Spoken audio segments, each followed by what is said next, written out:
Bienvenue pour la 4e vidéo concernant les blocs. Et voici les polygones. L'outil polygone est caché derrière l'outil bloc rectangulaire. Je vais le chercher. Je fais un premier polygone. Voilà, c'est un hexagone 6 côtés mais irrégulier car pour le tracer, je n'ai pas enfoncé Shift. Je recommence dans la case à côté. Voilà, ici en enfonçant Shift, j'ai un bel hexagone régulier. Pour plus de précision, je peux aussi cliquer dans ma page pour accéder à la boîte de dialogue. Maintenant, je vais mettre des dimensions dans les champs. Donc, largeur 50, hauteur 50 mm. OK, et j'aurai un hexagone exactement des dimensions que je désire obtenir. Voilà. Alors, je peux faire autre chose que des hexagones, bien entendu. Je peux faire des triangles, je peux faire des pentagones, etc. Voilà, là, un petit triangle équilatéral, puisque, voilà, je le mets de cette couleur. Voilà. Après, je peux faire pivoter pour avoir si je veux faire une flèche par exemple, comme je veux. Maintenant, pour faire les étoiles, c'est aussi avec l'outil polygone que je vais les créer. En général, une étoile a 5 branches. La marge en étoile se calcule du bord de la circonférence jusqu'au centre du cercle. Si je mets une petite marge de 15%, je vais avoir une étoile un peu dodue. Voilà, je la replace correctement. Par contre, si je choisis une marge en étoile supérieure à la moitié, donc ici je vais faire 70%, vous allez vraiment voir, voilà, mon étoile sera beaucoup plus fine. Voilà, 70%, j'arrive presque au centre du cercle. C'est aussi avec l'outil polygone que l'on va créer les éclatés de prix. Un éclaté de prix, c'est quoi? Eh bien, c'est une forme avec toutes des picots. Donc ici, je vais lui mettre 40 côtés, une marge en étoile de 10%. OK, et voilà ce que ça donne. Par défaut, l'outil polygone fonctionne avec la dernière forme qui a été créée. Donc, j'ai fait un éclaté de prix. Si je fais un clic glissé maintenant, hop, j'ai de nouveau un éclaté de prix. Et voilà pour les polygones, c'est pas très compliqué. Les pathfinders. Pour vous expliquer les pathfinders, j'ai besoin d'un premier bloc d'une couleur et d'un deuxième bloc d'une autre couleur.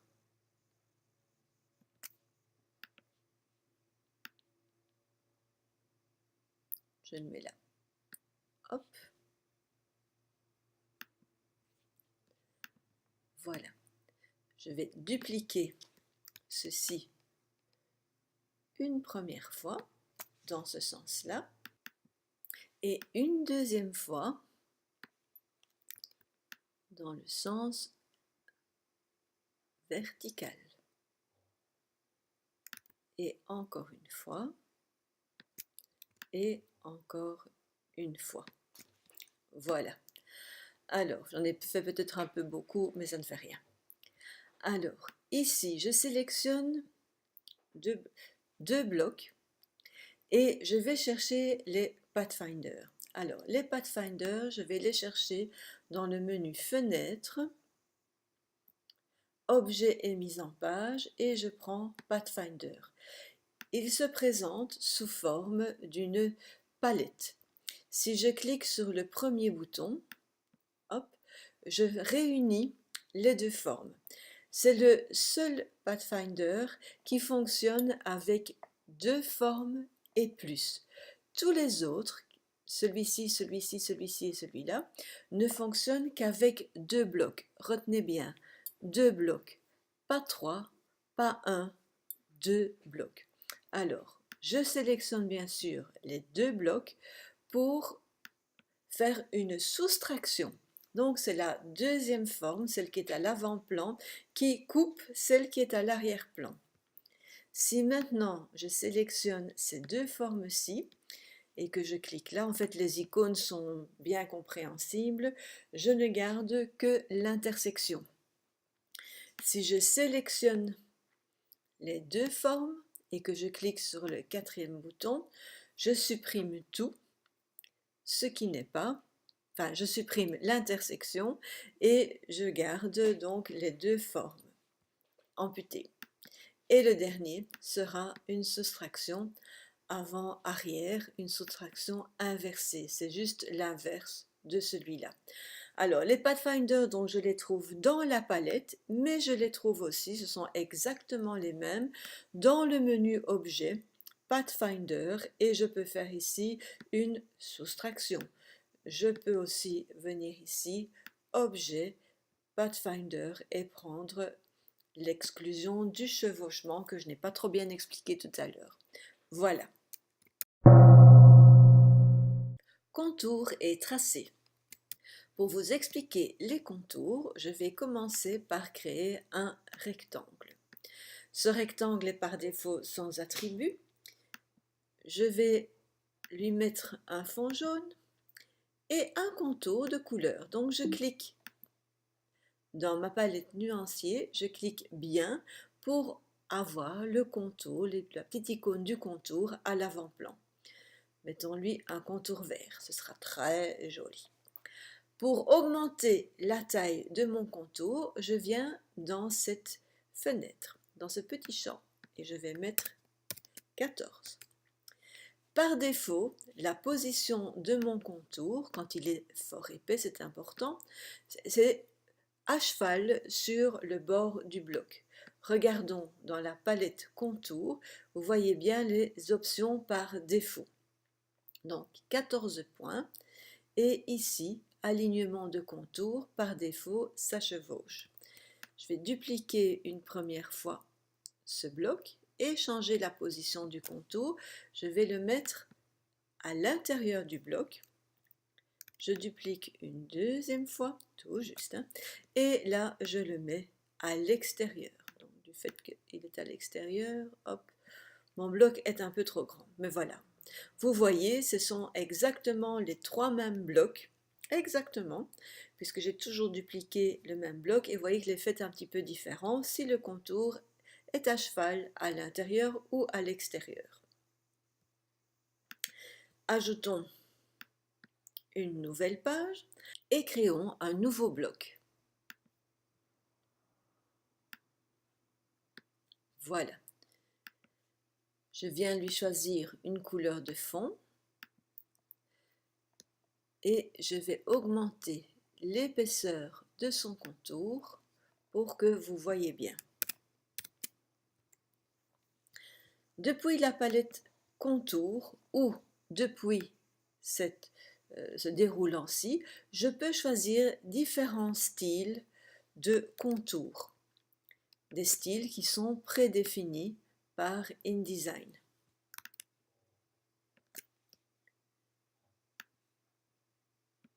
Voilà, je duplique ma page et je peux appliquer par le biais de la palette contour une couleur dans les espaces de mes motifs. On va mettre le jaune partout, hop, vous le verrez mieux. Voilà, la couleur d'espace est ici le jaune. J'ajoute une nouvelle page. Passons maintenant au trait. Je fais un trait, par défaut il est noir. Là, 14 points, c'est le dernier trait que j'avais tracé tout à l'heure. Voilà, je duplique ce gros tracé et voyons maintenant ce que je peux faire avec mon tracé? Eh bien, je peux au début lui mettre un petit motif, donc ici un petit trait. Je peux à la fin lui mettre une flèche et je peux lui mettre les deux aussi, hein. Voilà, un petit motif au début et sur le même tracé, une flèche. Vous verrez en fonction du style graphique de vos compositions ce que vous choisirez. Voilà. Je passe maintenant à une page suivante pour vous montrer les options de pointillés.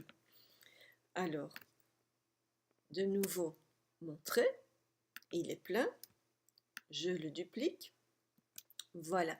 Si dans les styles, je choisis tirer et que je viens dans la palette contour, j'ai cette option-là, ces options-là qui viennent s'ajouter. Par défaut, les tirets sont de 12 points, quelle que soit l'épaisseur de mon trait. Si maintenant je mets 36 points, parce que je peux changer la grandeur de mon tiret, le tiret et le blanc, quand je n'ai pas de valeur ici, sont identiques. Je peux bien entendu mettre une valeur ici de 6 points, voilà, qui me donne un autre style de pointillé. Je peux aussi mettre comme valeur, je vais supprimer ceci, mettre 0 point et choisir d'avoir la fin de mon bloc, la fin de mon tracé arrondi. Dans ce cas-là, je vais mettre des blancs importants et regardez ce que j'obtiens. J'obtiens un pointillé avec des petites boules. Je peux faire la même chose.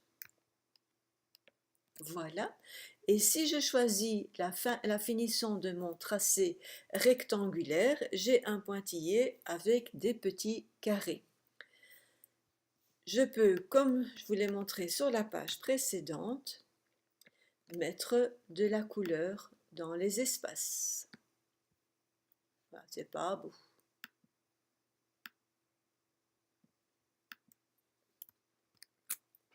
Voilà. Pour les angles, maintenant, je vais vous montrer ça sur des blocs.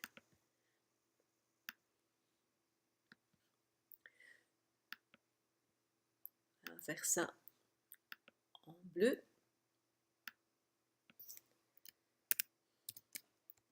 Voilà. Alors, au niveau des angles, je peux choisir l'angle par défaut ou un angle un peu arrondi. Je ne sais pas si ça va se voir. Oui, ça se voit un petit peu. Je vais faire un zoom. Voilà, vous voyez, c'est légèrement arrondi. Je peux aussi choisir un angle biseauté. Et voilà le biseau. Et maintenant, dernière chose,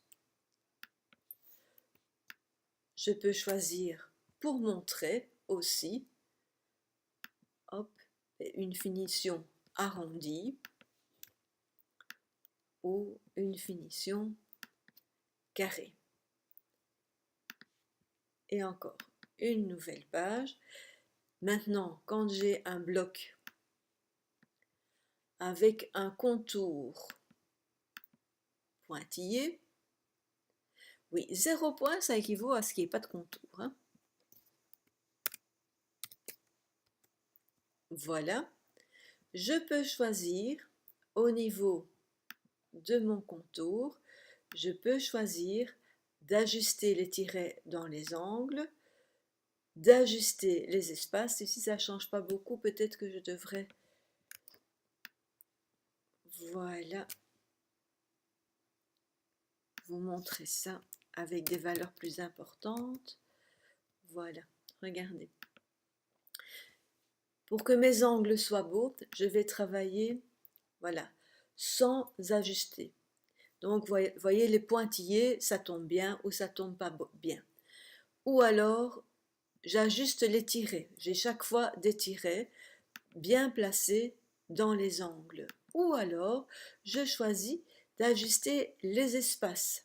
Donc les tirets sont bien réguliers, ce sont les espaces qui vont un petit peu se répartir pour que le pointillé se donne bien. Et voilà, ici, j'ai ajusté les deux.